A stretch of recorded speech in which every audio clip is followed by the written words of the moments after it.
Machine learning, ये term आजकल आप लोग बहुत सुन रहे होंगे। हर कोई इस टर्म को जानना चाहता है कि मशीन लर्निंग क्या होती है।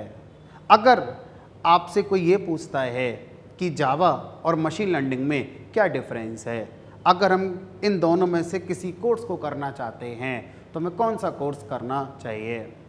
Hello friends, my name is Aditya and I am senior data scientist at DuCat. In this video, I will tell you the difference between Java and this machine learning and what is this machine learning all about. So, अगर आपने question पूछा कि जावा और machine learning में कौन सा course मुझे करना चाहिए, ये दो कॉन्सेप्ट्स अलग हैं, इनको आप आपस में कंपेयर नहीं कर सकते। जावा के साथ आप ये क्वेश्चन रख सकते हैं कि मुझे जावा और पाइथन में से कौन सी लैंग्वेज पढ़नी चाहिए।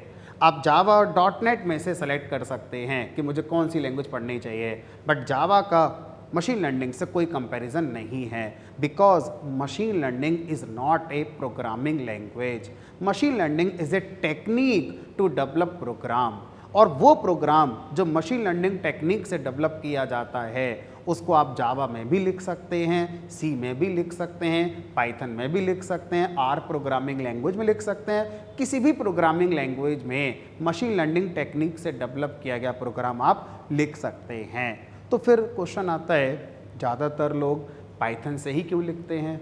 पाइथन में इस काम को करने के लिए हमारे पास कुछ लाइब्रेरीज़ अवेलेबल हैं जो कि टेस्टेड हैं, प्रूवन हैं। कुछ लाइब्रेरीज़ गूगल ने बनाकर हमें दे रखी हैं। बाकी लैंग्वेजेस में इतनी टेस्टेड प्रूवन लाइब्रेरीज़ नहीं हैं मशीन लर्निंग पर काम करने की। तो ये तो हो गया जावा, मशीन लर्निंग और पाइथन में अगर कंपैरिजन करना होगा तो जावा पाइथन का कंपैरिजन हो सकता है, मशीन लर्निंग का ना पाइथन से कंपैरिजन है, मशीन लर्निंग का ना जावा से कंपैरिजन है। अब क्वेश्चन आता है कि मशीन लर्निंग टेक्निक क्या करती है। अभी तक हम लोग किस टेक्निक से प्रोग्रामिंग करते आ रहे थे, तो मैं एक एग्जाम्पल से इस क्वेश्चन का आंसर आपको दूंगा कि मशीन लर्निंग से क्या फ़ायदा होता है और अब तक हम क्या करते आ रहे थे कोडिंग में। सपोज़ अगर आपसे कहा जाए कि मुझे क्या करना है, सिंपल इंटरेस्ट निकालना है, you need to write a program, no matter किस लैंग्वेज में आप लिखेंगे, सी हो सकती है, जावा हो सकती है, पाइथन हो सकती है। Simply you need to write a program that will find simple interest. So आप इस प्रोग्राम को बना सकते हैं बिकॉज आपको सिंपल इंटरेस्ट को कंप्यूट करने के लिए जो फार्मूला है वो आता है। क्या फार्मूला होता है हमारा, principal multiply by rate of interest multiply by tenure divide by 100। You can implement this formula in any programming language. Fine, now this is my first problem जिसको आपने सॉल्व कर दिया, आप आसानी से कर सकते हैं। Problem is how to find simple interest. Now second problem is what, you need to write a program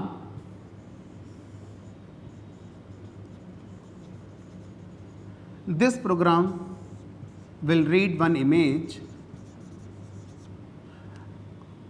कोई भी इमेज हो सकती है, पीएनजी, जेपीजी, किसी भी फॉर्मेट की इमेज हो सकती है।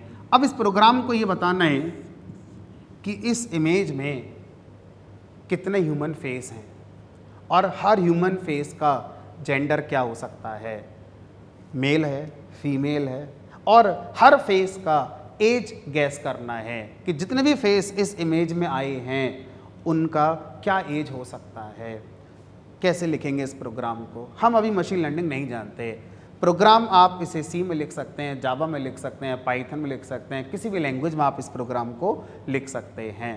कैसे बनाएंगे इस प्रोग्राम को, द वेरी फर्स्ट थिंग, आप इफ़ कैसे लिखेंगे, इफ़ क्या लगाएंगे इस बात के लिए कि फेस हमारा मेल है या फीमेल है। आप इफ़ किस बात का लगाएंगे यहाँ पर कि एज कैसे डिटेक्ट करें। आपके पास इस काम को करने का कोई भी एक स्टैंडर्ड लॉजिक अवेलेबल नहीं है।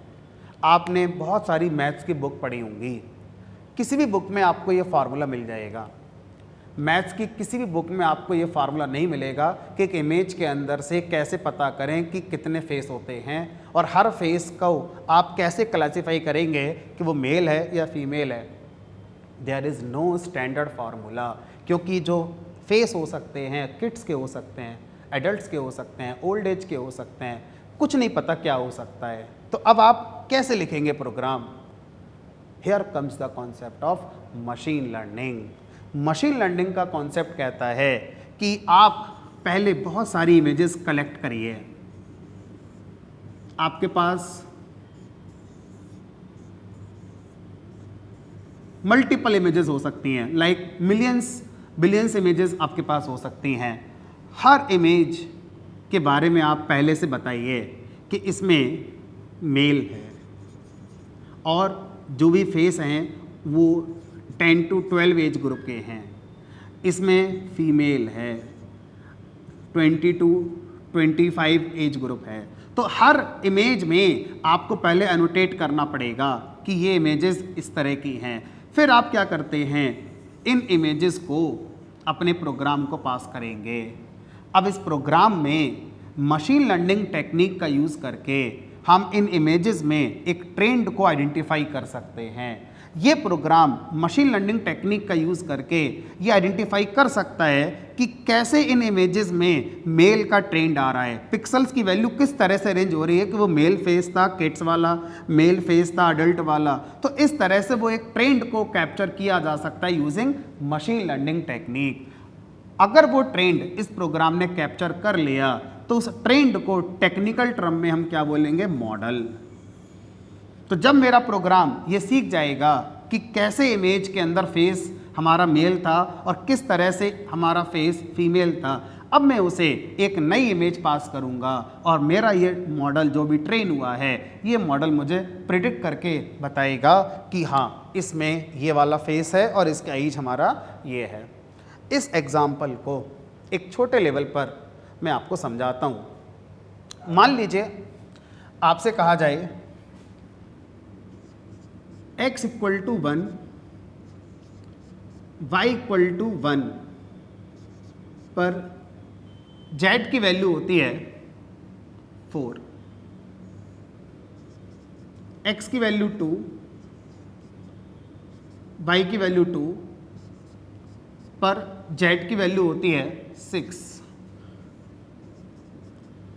x की वैल्यू 5, y की वैल्यू 10 पर z की वैल्यू होती है 17। You have given these 3 scenarios. Now आपको ये बताना है कि x की वैल्यू 50 पर, y की वैल्यू 60 पर z की वैल्यू क्या होगी। आपको 3 एग्जाम्पल्स दिए गए हैं जिनमें x, y और z के बारे में बताया गया है। अब आप इन तीनों को ऑब्जर्व करिए और आंसर देने की कोशिश करिए कि यहाँ पर z का आउटपुट क्या आएगा।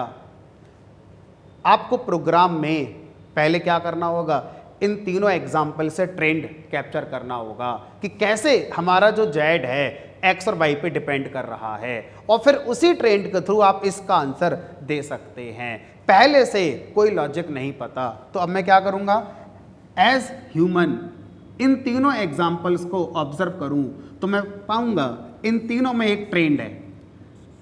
z is equal to x plus y plus 2, this is 2 not z। So अगर मैं इस ट्रेंड को इस पर अप्लाई करके देखूं क्या ये मुझे z का सही आउटपुट देगा। x की वैल्यू आप रखिए 1 प्लस y की वैल्यू रखिए 1 plus 2, 1 plus 1 plus 2 that is 4, क्या आया 4, और यहाँ भी क्या है z 4। नाउ इसी ट्रेंड को यहाँ पर अप्लाई करके देखिए, x equal to 2, y equal to 2 plus 2, 2 plus 2 plus 2 that is 6, z आ गया 6। यहाँ रख कर देखिए x की वैल्यू 5, y की value 10, 5 plus 10 15 plus 2 17। That means ये जो ट्रेंड है इन तीनों को सेटिस्फाई कर रहा है। अब हम ये कह सकते हैं कि अगर ये ट्रेंड इन तीनों को सेटिस्फाई कर रहा है तो इसको भी करेगा।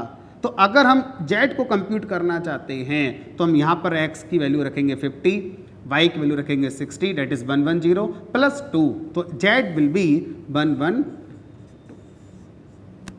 यही मशीन लर्निंग है।